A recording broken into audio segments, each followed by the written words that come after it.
I tell you about the apartment building I bought in 2019. It's in Portland, Oregon. Nothing fancy, just a 4-unit converted Victorian on a quiet street. I had saved for years, and when it came on the market, the price seemed reasonable. Too reasonable, probably, but I didn't think about that at the time. The inspection went fine. No major red flags. One of the units was already rented to a tenant named David Reeves. The listing agent mentioned he'd been there for a while, and paid reliably. Perfect, I thought. Steady income while I figured out how to manage the building. I met David once briefly when I came by to look at the property before closing. He was in his 60s, quiet, kept the apartment clean from what I could see. He didn't really want to chat, just nodded when I introduced myself and went back inside. A week after I officially took over, I got a check in the mail. 3 years of rent, 36 months paid in full, and a cashier's check with a note that just said advance payment. Deeves. I called my property manager, confused. Nobody paid rent 3 years in advance. He said to just cash it and be grateful. The first thing I noticed was that David never left the building. Not once in the first month I owned it. I'd drive by, sometimes multiple times a week while handling other business, and I never saw him come out. The windows of his unit were always covered, not with blinds or curtains that you could see through, just completely blocked off. From the outside, that unit looked sealed. I told myself it wasn't my business. People live differently. Some folks were hermits. I had 2 other tenants to worry about, both younger, normal people who paid on time and didn't cause trouble. Then the second month, my other tenants started mentioning sounds. Sarah, who lived in the front unit, said she could hear footsteps in David's apartment at odd hours. Not normal footsteps, though. She described them as dragging sounds, like someone pulling something heavy across the floor. Always between midnight and 3 in the morning. Always the same pattern. Drag, pause, drag, pause. Sometimes for an hour. Sometimes longer. The tenant in the back unit, Marcus, said he could hear what sounded like furniture being moved. But here's the thing. Every time he checked the hallway, David's door was closed, locked, and the sounds would stop the second Marcus came out. He felt watched, he said. I went over there in person. I knocked on David's door. No answer. I waited 5 minutes and knocked again. Still nothing. I put my ear to the door and heard absolutely nothing. No movement, no radio, no indication anyone was even in there. But his rent was paid. He wasn't violating the lease. I couldn't just break in. For the next 2 months, the sounds continued.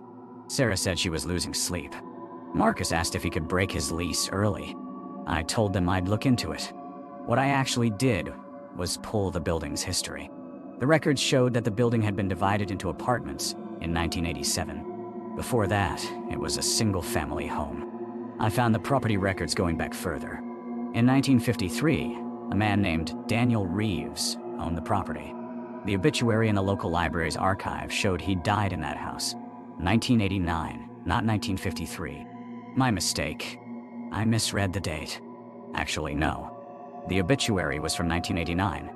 Daniel Reeves died in his home at that address. Age 92. No cause listed. I cross-referenced the name. There were several David Reeves in the Portland area, but the one who lived in my building, the lease he'd signed just said David Reeves. No middle initial. No phone number beyond a disconnected cell. When I tried to look up his background for the original rental application, my property manager said those records had been lost in an office move. That should have been a red flag, but I let it go. The dragging sounds got worse. Sarah moved out mid-lease, forfeiting her deposit just to get out. Marcus started keeping a log of the times he heard the sounds. Exact times, exact durations. He showed me one day, pages and pages of timestamps. 12:47 a.m. to 1:33 a.m.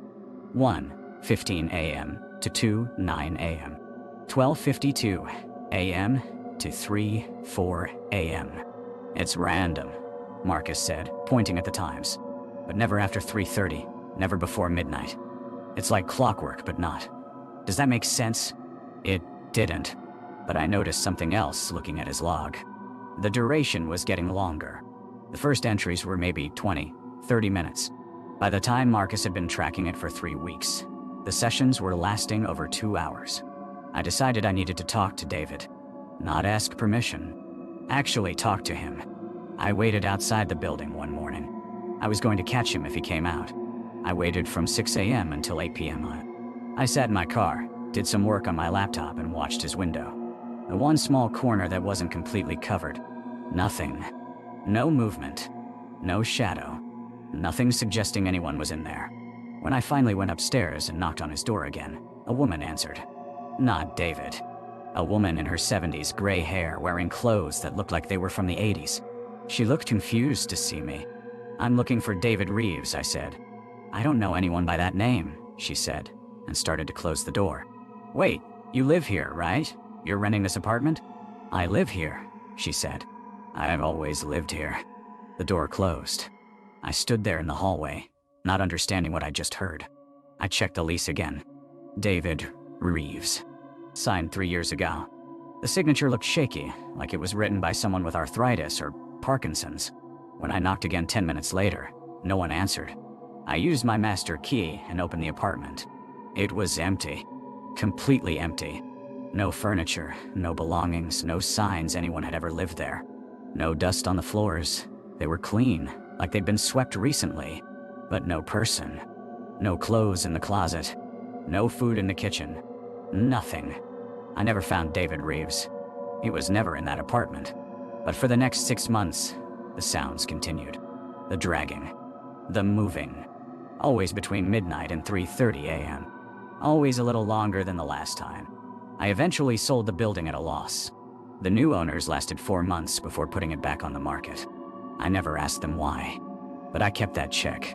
The 3-year advance rent payment from a man who, as far as I can prove, never actually lived there. The cashier's check cleared immediately. The bank has no record of who purchased it. Sometimes I take it out and look at it, and I think about what was happening in that empty apartment night after night. What was being dragged across that floor? Why it needed 3 years?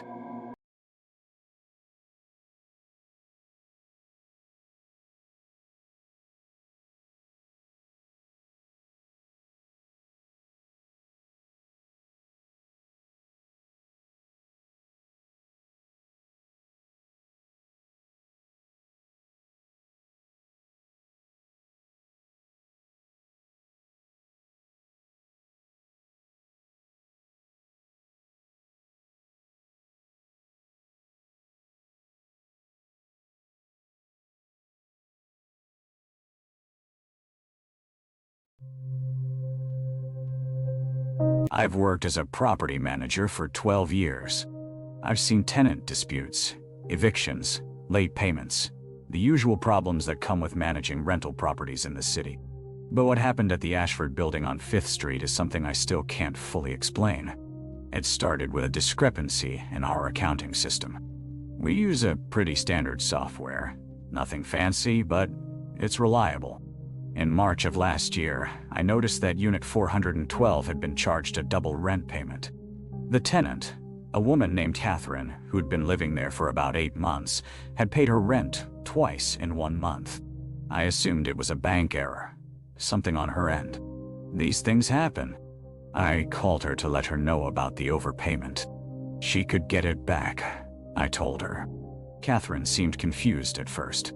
She said she'd only submitted 1 payment. I told her not to worry. We'd sort it out with the bank. She thanked me and hung up. Standard interaction. What wasn't standard was that the double charge happened again the next month, and the month after that. By June, Catherine had paid nearly double her annual rent without making an extra payment herself.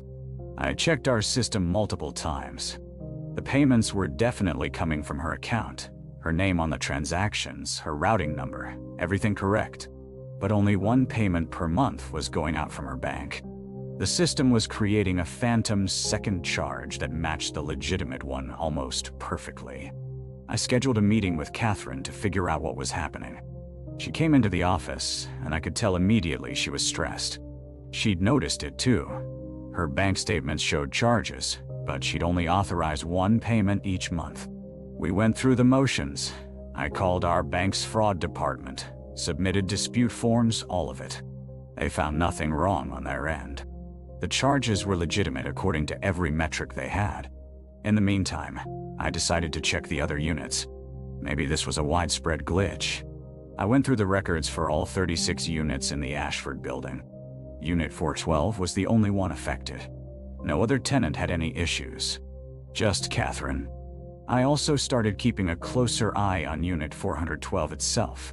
Not in a creepy way, just standard property maintenance checks, inspections, that kind of thing. I'd walk past the unit a few times a week. Catherine's apartment was always quiet.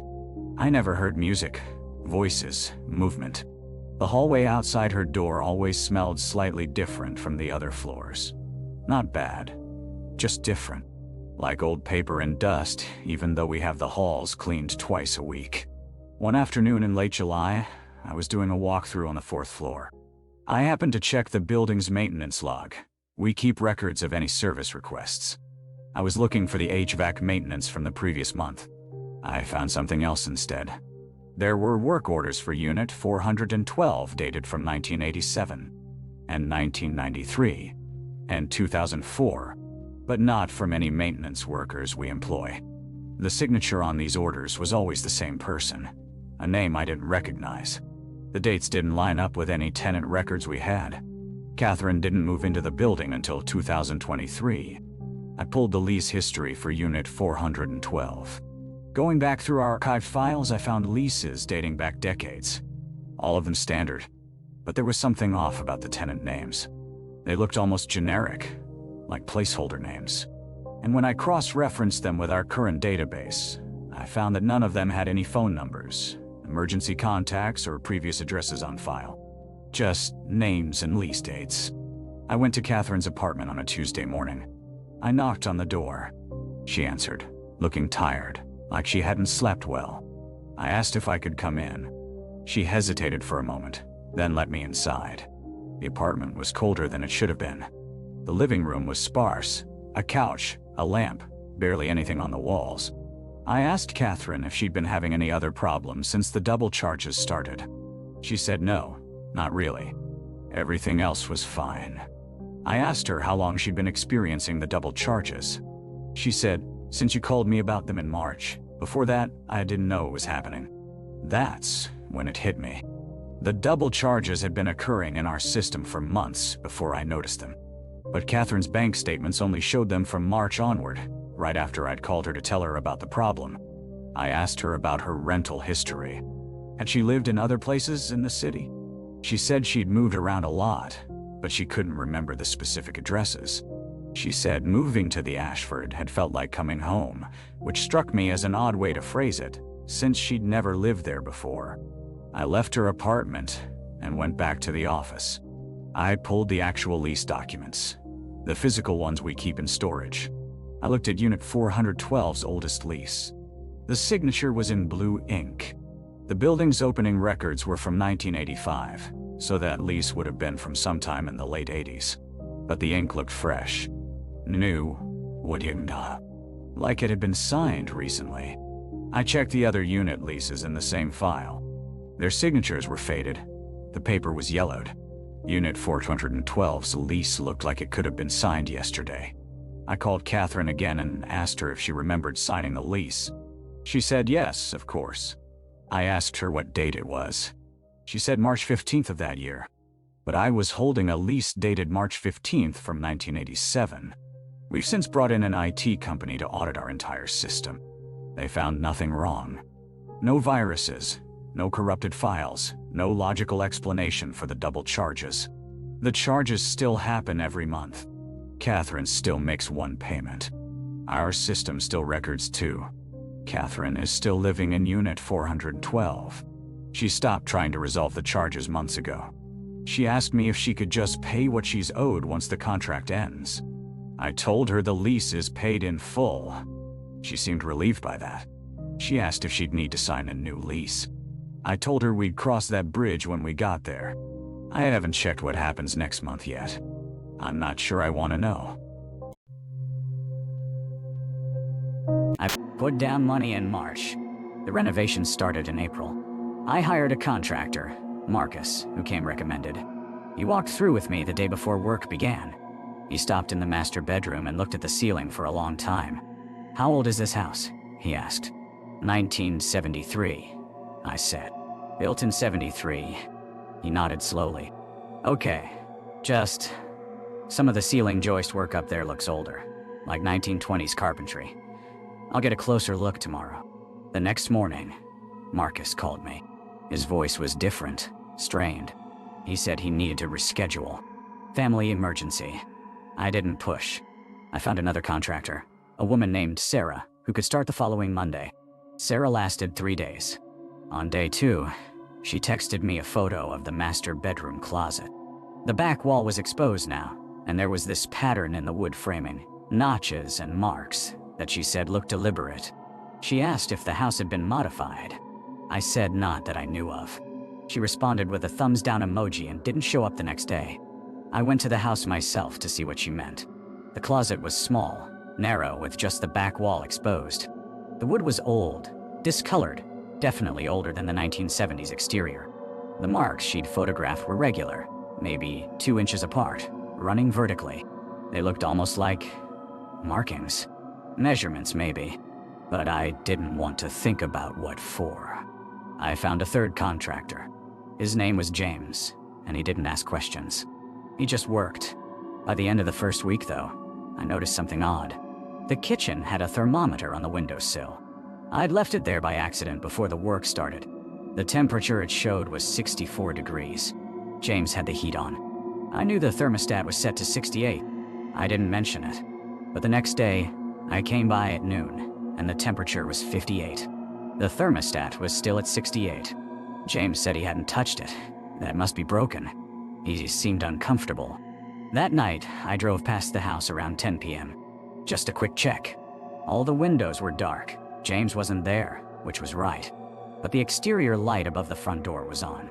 I was sure I'd turned it off that morning. I went inside to turn it off, and I noticed the smell was stronger. Much stronger. That old paper smell. But underneath it was something else. Something like leather that's been sealed away. I went upstairs. I don't know why. The master bedroom was where most of the work was happening. The drywall had been stripped, leaving just the studs and that old wood framing visible. The closet was completely open now, the back wall fully exposed. That's when I saw the writing. It was on the inside of the closet, on the wood underneath where the drywall had been. Just initials and numbers. Dozens of them. Different handwriting, different sizes. Some were carved deep into the wood. Others were written in something dark, charcoal maybe, or something else. I took a photo with my phone, but I didn't look at it until I got home. When I did, I sat in my car in my driveway for 40 minutes. The initials went back, based on the dates next to them, to 1926. I called James the next morning and told him the project was on hold. He didn't argue. He picked up his tools and didn't ask when I'd need him again. I've thought about what to do with the house for 6 months now. I haven't been back since that night. A real estate attorney told me I could sell it as is, but I'd have to disclose the findings. He used the word archaeological, which seemed wrong. Last week, Patricia, the original realtor, reached out. She was checking in, she said, seeing if I'd made any decisions. I didn't respond, but I did drive by the property. Not stopping, just passing on the road. Someone had put a new for sale sign up. The price was even lower than what I'd paid.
I'm going to tell you about something that happened to my uncle, because I witnessed enough of it to know it was real.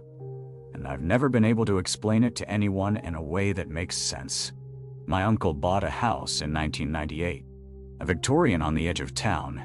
Needs work, but the price was right. He was doing renovations. New roof, updated electrical, the usual stuff you do with a place that old. I was there helping him one Saturday in September. I remember because it was still warm, but you could feel the season changing. The first thing I noticed was how the afternoon light moved through the rooms. Not unusual, right? Except it was moving too fast. I was in the kitchen around 2 in the afternoon, and by the time I walked to the living room and back, maybe 5 minutes, the sunlight on the kitchen floor had shifted almost 2 feet. I didn't say anything to my uncle. I figured I was just not paying attention to the time. We worked until about 6. That was the plan. But when we stepped outside, it was already dark. Not dusk. Completely dark. And my uncle checked his watch and just stared at it. It said 7:45 p.m. He'd only been working for about 4 hours, but something felt off about the time that had passed. He said the light felt wrong, and I knew exactly what he meant, but neither of us could articulate it. The next time I went over there, a week later, I noticed something else. The house looked older. Not dramatically. Just the paint on the trim was more faded. A section of gutter I'd seen in good condition the week before was now streaked with rust. The wood on the front steps had visible wear that wasn't there 7 days prior. My uncle noticed it too. He said he'd been meaning to work on that gutter, but he hadn't had the chance. It just looked worse. He kept a renovation journal. He'd write down what he'd completed each day, materials he bought, that kind of thing. I read it one afternoon while he was outside. The entries were dated, but they didn't add up. He'd written that he'd worked 12 full days in a 10-day span. Not overtime, not double days. He had specific work listed for 12 separate days, with dates that should have only allowed for 10. When I asked him about it, he got quiet. He said he knew. He'd noticed it too, but didn't want to say anything because it sounded insane. The decay accelerated.